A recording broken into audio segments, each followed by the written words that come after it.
भैया मनीष पत्रकार भैया मनीष पत्रकार सिंगिंग बाय मनोज मधुबनिया बने पे तो झूठो करे छोरी टाइम तू पास गे है तो ने पूरा तोहर मनवा के आस गे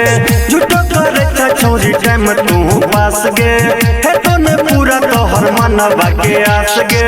तपर ची किया तू गे इंतजार तपर ची किया तू गे इंतजार भैया मनीष पत्रकार कहियो ने बने पे तो तोहर भटार भैया मनीष पत्रकार कहियो न बने पे तो तोहर भटार डीजे सुमित सतीश रईमा मनीष पत्रकार भैया अन्नू रिकॉर्डिंग स्टूडियो कहियो न बने पे तो तोहर भटार बिहार के उतलाल छै गे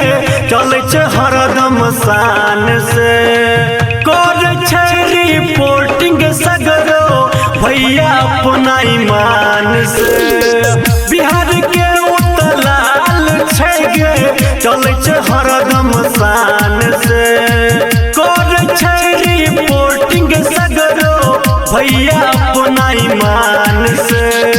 है तो न तो हर के सपना सकार है तो न तो हर के सपना सकार भैया मनीष पत्रकार कहियो न बने पे तो तोहर भटार भैया मनीष पत्रकार कहियो न बने पे तो तोहर भटार डीजे सुमित सतीश रईमा मनीष पत्रकार भैया अन्नू रिकॉर्डिंग स्टूडियो तोहर भटार तोरा सन सन कतेक छौरी लाइन गे मारे छै कहै छौ मनोज मधुबनिया के करो नहीं तकै छै तोरा सन सन कतेक छौरी लाइन गे मारे छै कहै छौ मनोज मधुबनिया के करो नहीं तकै छै तू कर छो तोरा राजो गीतकार तू कर छो तोरा राजो गीतकार भैया मनीष पत्रकार कहियो ने बने पे तो तोहर भटार भैया मनीष पत्रकार कहियो ने बने पे तो तोहर भटार